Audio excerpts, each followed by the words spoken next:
Okay, we're on. Hey folks, how you doing? Dave McRae here. I know what you're probably thinking. Dave, I'm not used to seeing you from a perspective like this. What's going on? I just turned everything off and I didn't feel like turning it all back on, so I'm shooting this on my phone. So why am I doing this video? Well, the reason, primarily, is because over the last, I want to say a few weeks at least, I've been getting quite a few messages from people asking me on the status of a It's Me Billy sequel. Like, what's the status? What's the dealio? Is there going to be one? Is there not going to be one? What's up with that ending? Oh my God, it was epic. It was this cliffhanger ending. Oh my God, she's in the basement. What? How's that possible? Oh my God, I need to know more. Please tell me that's not the end. Which is amazing because that's the response that we want, right?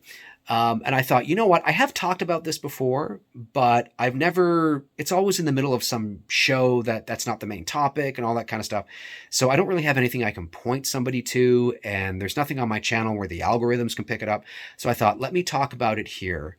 And that way it's a specific video on my channel that I can point people to. So why did we decide to do It's Me Billy in the way that we did, right? So It's Me Billy was always designed to be the first part of a two-part story. But why did we decide to do it that way? Why did we do it that way and not just do the whole thing?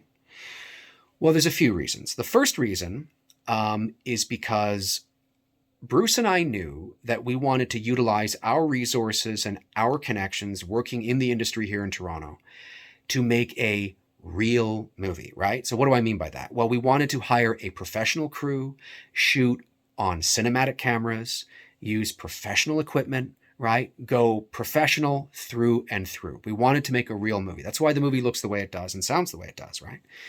We wanted to deliver on that. That's the first thing.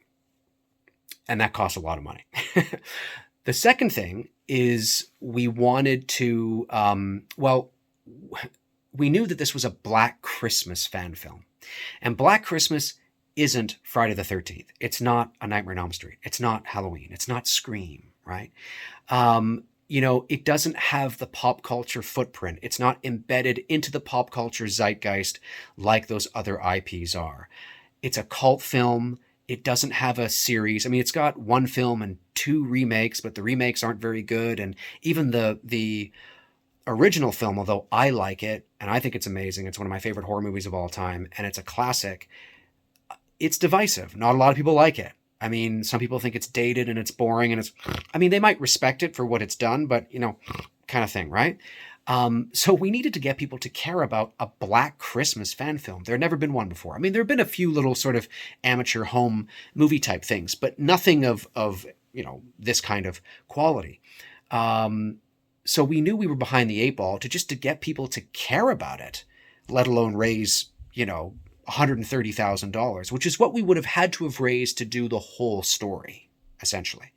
So we thought, you know what, instead of we didn't think we were going to raise that. And we were right, by the way. We weren't going to, because I think in the last week of our campaign, which was a 60-day campaign, we just reached our goal, which was about $60,000. I think we ended up with $64,000, which is amazing. That's amazing, right?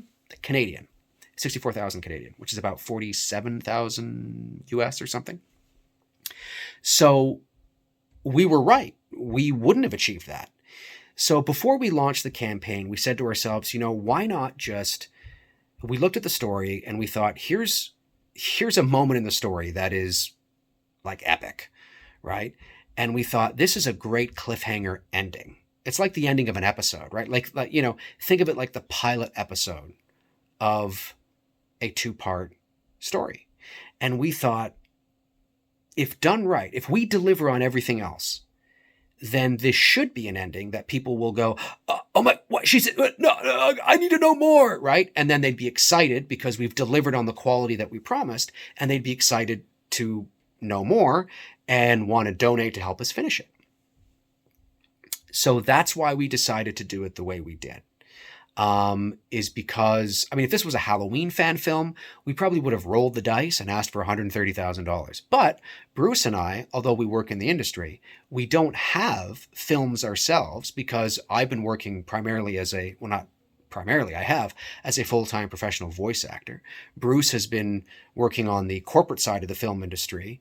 And so we, needed to get people to believe in us first, to see the quality and the talent that we believe we have, that we can bring to the table as filmmakers.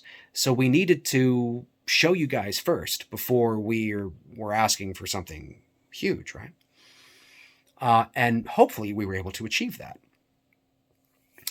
And so, yeah, that's really why we decided to do it the way that we did, was, because we just didn't think that we were going to be able to. And like I said, we were right.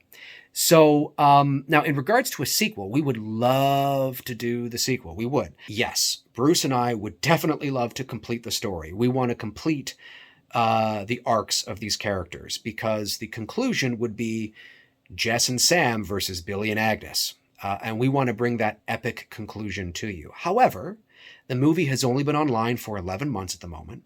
We would like to get more eyeballs on the film as well. Bruce and I are in the middle of working on a couple of other things at the moment, which we're very excited about. Fingers crossed, hopefully we'll be able to share more. We want the film to kind of breathe just a little bit more. Some people have asked us if we're happy with the response. We are. I think we've just crossed 40,000 views recently. Some people have asked, do you think it should be more? Do you think that's too low? And I think you have to keep in mind, again, it's Black Christmas. It isn't Halloween. It's not Freddy. It's not Michael. It's not Jason. It's not Ghostface, right? When you think of a Black Christmas theatrically released Black Christmas movie, what would that do at the box office? I mean, it depends how good it is, right? But that's probably a $30 million film, right? A $40 million film, if it's good, right? It's not going to be Halloween breaking box office records, making $250 million at the box office. So when you look at its view count relative to the IP's interest and how many people care or don't care about Black Christmas, I think it's doing very well. It's not a reflection of its quality. The quality is there. We're very proud and very confident in the quality that we as filmmakers can produce. It's there. It's just the interest in the IP. So we want it to breathe a little bit longer, so there can be more eyeballs set upon it, right? So share it with your friends, share it with your family, share it with the Black Christmas fan in your life. Give it as a gift. Give it as a gift. No, but we'd like it just to breathe a little bit longer while we're sort of doing some other things here. But yes, the intention is definitely there. We would love to complete it. We would love to bring this epic conclusion to you. We want to complete the arcs. We want to complete the arcs of these characters. It is Jess and Sam versus Billy and Agnes now. And there is an epic conclusion that is on the horizon. So we would love to do that for you. So if you liked what we did and you want to see more, show your support by sharing it around, talking about it online, talking about it on social media. That will definitely, hopefully, get some more eyeballs on it. But the ending is intentional. It's the ending of this part, not the ending of the whole thing. We would never just arbitrarily do that. If we didn't have any more to tell, then Bruce and I would have ended it when, spoiler alert, you see Emma with the bag over her head in the back of the car, and we're pushing in slowly as Carol of the Bells is building to this crescendo. That's where we would have ended it, right? We would have cut to black, roll credits. But we didn't, because we had this other little thing that let you know, oh, wait, there's more. So yes, there is more, and hopefully we'll get a chance to complete that, because we would love to do it. And I know the remaining cast would love to do it as well. So anyway, that's going to do it for me. Hopefully that answered some questions of why we structured it in the way that we did.